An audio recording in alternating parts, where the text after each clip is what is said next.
So the Didi thing happens, the game continues, right? Cool. Now there's a day between me and Liema, right? Cool. Don has made it, he has said before that. Bravo came to me and asked and said straight into my face, who am I? Because I've stood up 4 times and I'm still here. He said to me, who have I been standing up with?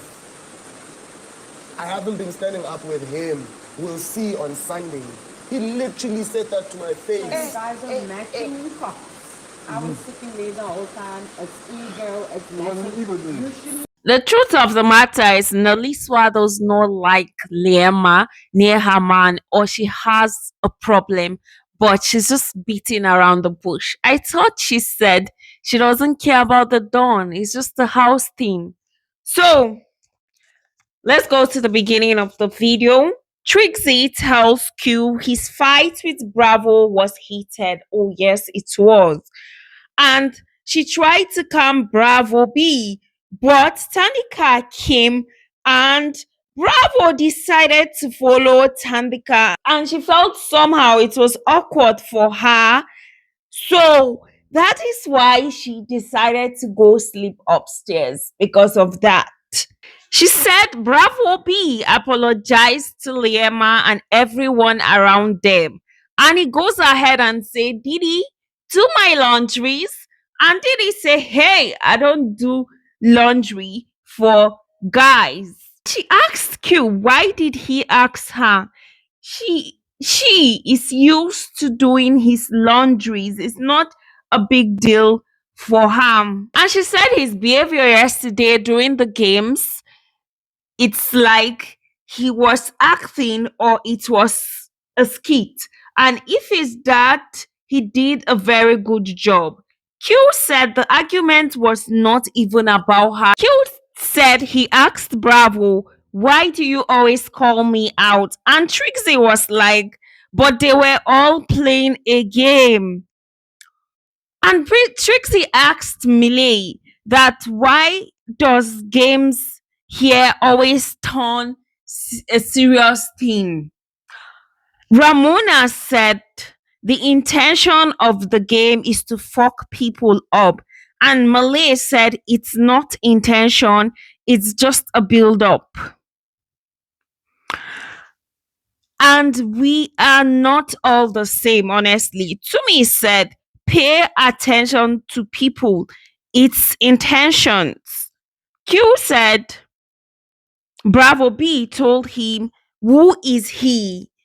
Who has he been standing up with? Because he feels like Hugh has been safe for like 4 weeks and he's not standing with strong people. That come Sunday, they are going to see, because they are going to stand together, more like Q has not stood with him for nomination. But that's a lie. I think last week they stood together because Q is always up. And I don't know why this thing is happening. Some housemates feel they are bigger than others, which is wrong.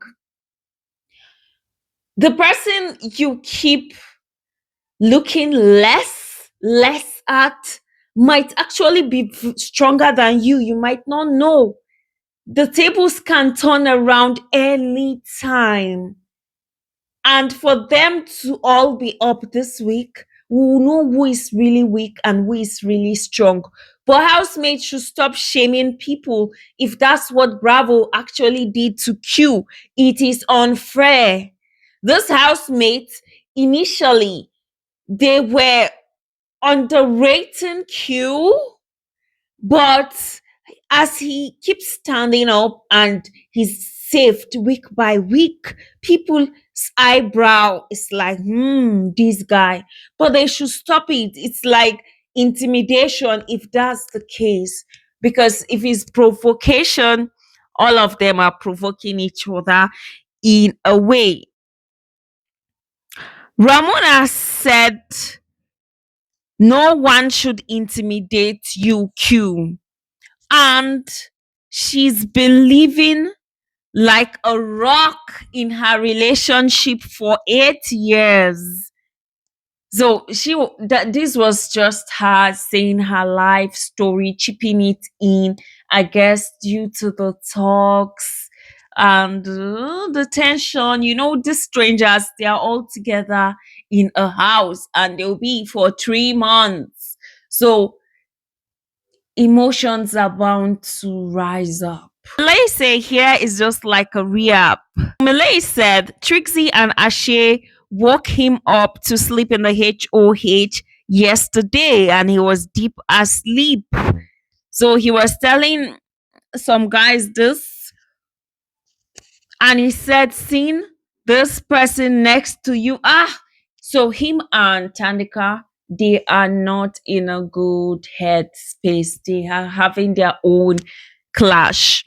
Dube said Thandeka was telling him the shit that happened between them, and he didn't talk because if he does, she won't listen. She just wants to be understood. And Malay said, "You, somebody will call you for a conversation. You're there for that conversation, and while you are in the conversation, they divert to another thing."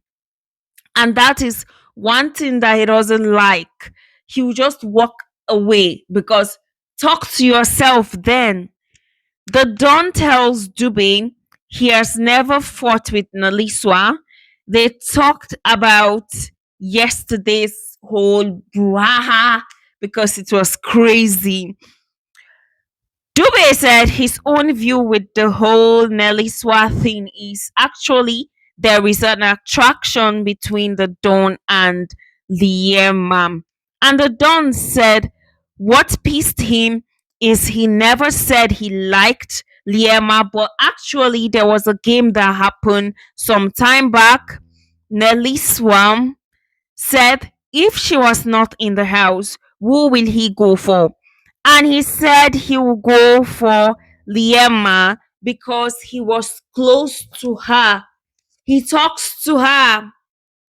And he's not the kind of person that will go for somebody that he doesn't talk to. And he will not pick somebody he doesn't talk to. That's not how he rolls.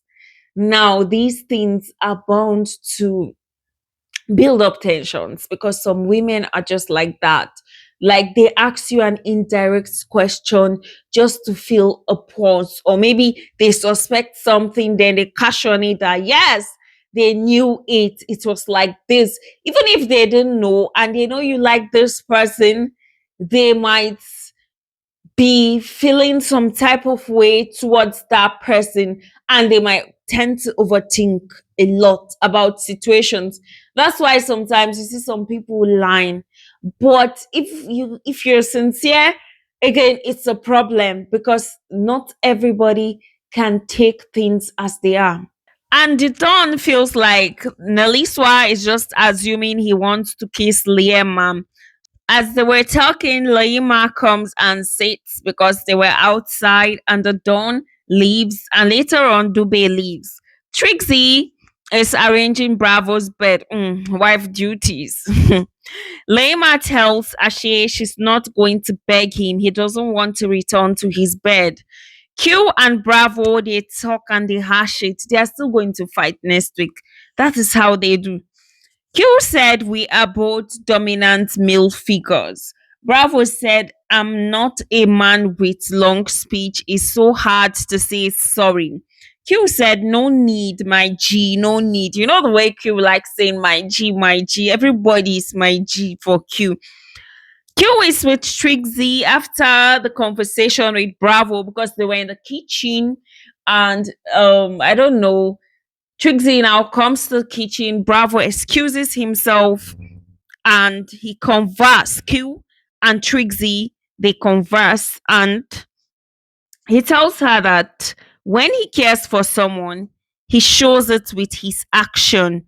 And at a point, Bravo was poking him, and he won't lie, he poked back at Bravo. So Trixie tells Q that there's this thing he does that just makes her drawn to him. He knows what she wants.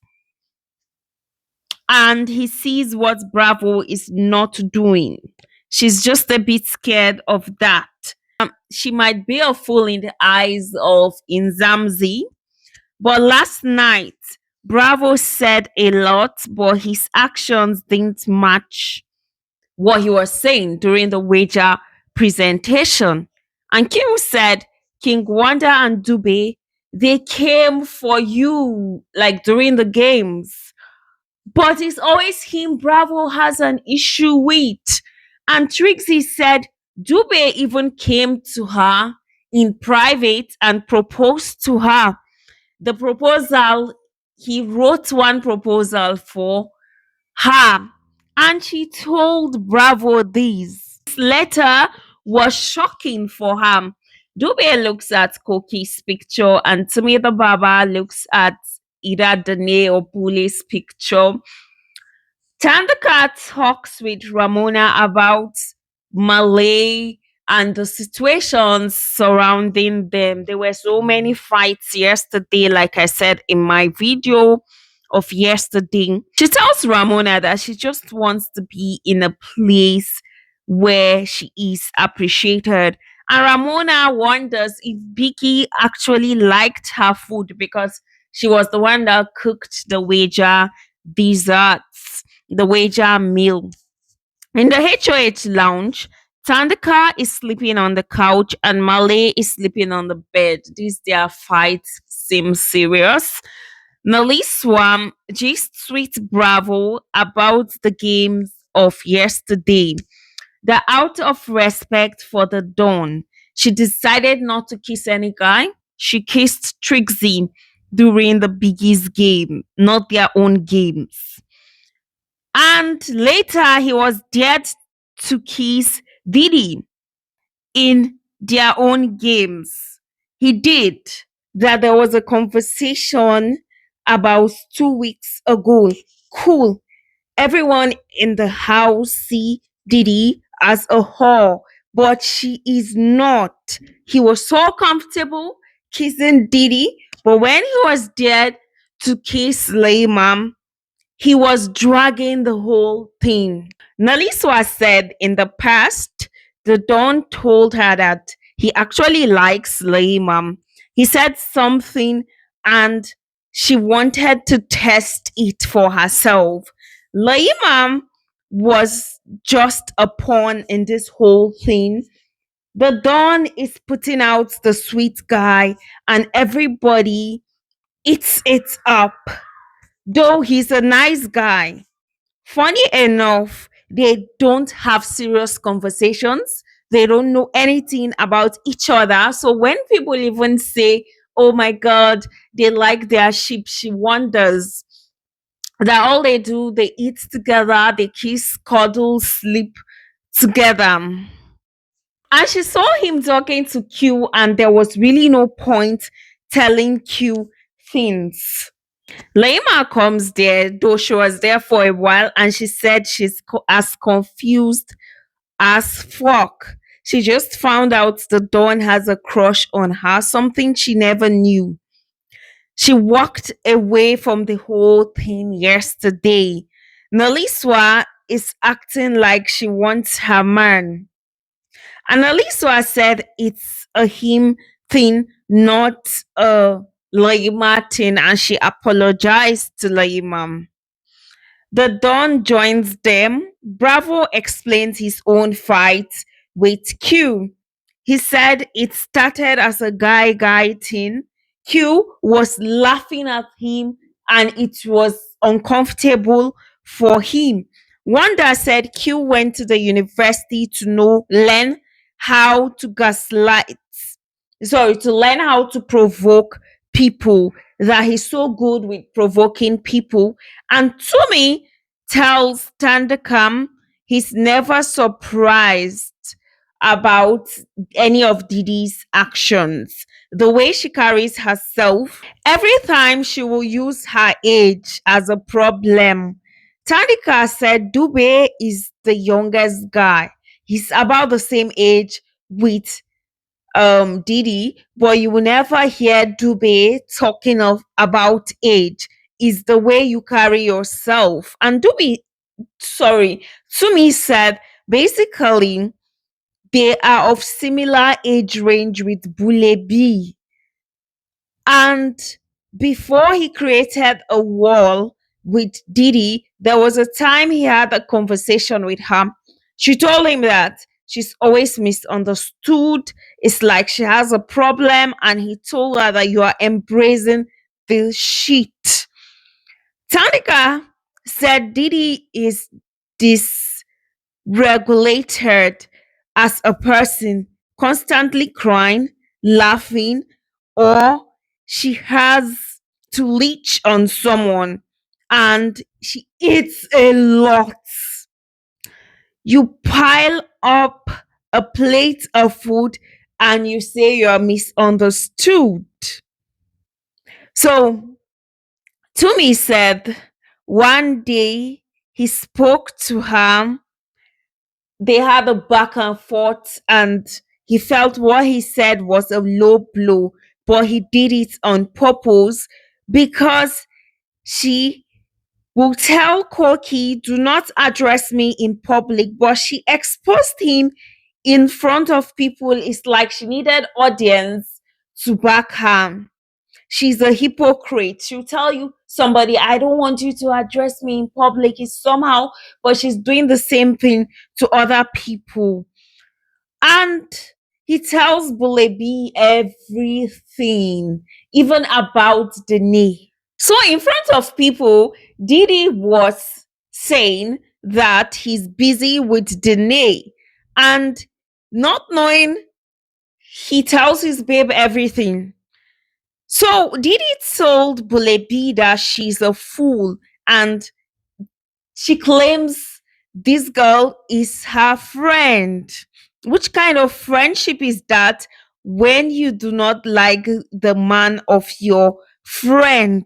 Buhle B started separating herself from Didi because of his reason of how will you dislike your friend's boyfriend, or you were the one gaslighting her to make her leave Didi and the friend she was making. And he tells Thandeka that he was encouraging Buhle B to make friends with other people. And Thandeka was like, her, she doesn't care because Neliswa, there's no relationship between them.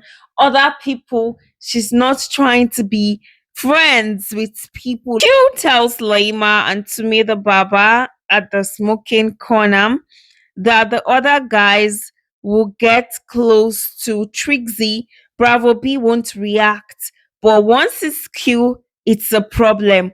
And Liema said, you are closer to him, that's why he's reacting. But it's all rooted from that kiss incident that Smash exposed Trixie and Q, and that's facts. Tumi tells him that what does Trixie say to Bravo B in closed doors, and that's another angle actually. But Bravo B seems like someone that if somebody is getting close to him, don't come near my property. More like he doesn't really like much competition. That is my thought.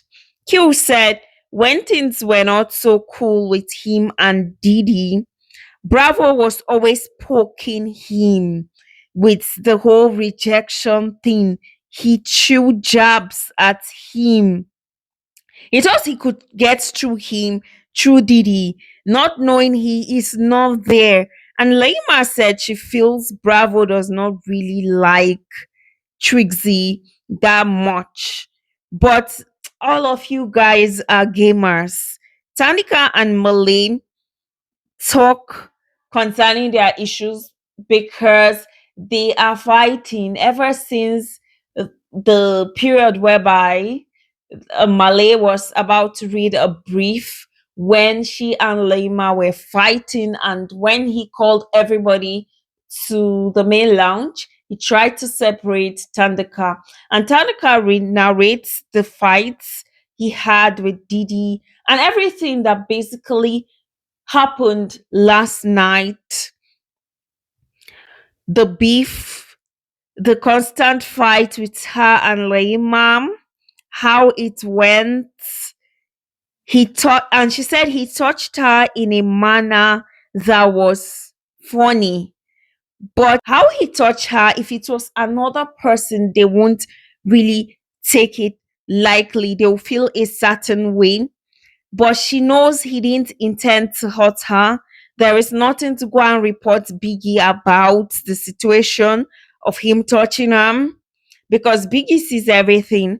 And Malay said so many things in a short period of time happens. One day can seem like 1 week. Yesterday, he actually wanted to leave because leaving is one of his things. It makes him process. When there's situation, he tries to leave. That is how he works. His mind works. When he feels like he's put in a corner, he will move away. She said to him her nails were even broken yesterday. The way he touched her, she has never been touched like that. Now, how did he touch her? Remember when she was heated talking to Liema, when housemates were gathered for that brief? The way he held her like Thandeka, stop, Thandeka, stop. That is the touch she is referring to. So they spoke, they said each other's mind, and he apologized for handling her or touching her in an uncomfortable way. He was only trying to protect her. Whatever consequences comes out from his actions, he's cool with it. If she won't talk to him, he's cool with the consequences. So they hugged it out and they kissed each other. She hints and gists Mali about the whole Bravo and Trixie and Q situation of her consoling Bravo, of Bravo crying and saying it's like Trixie is just trying to make the guy jealous. So, guys, thank you so much. See you on my very next video. Bye. I think today is Friday, so they are going to do Friday night games here. So, bye bye.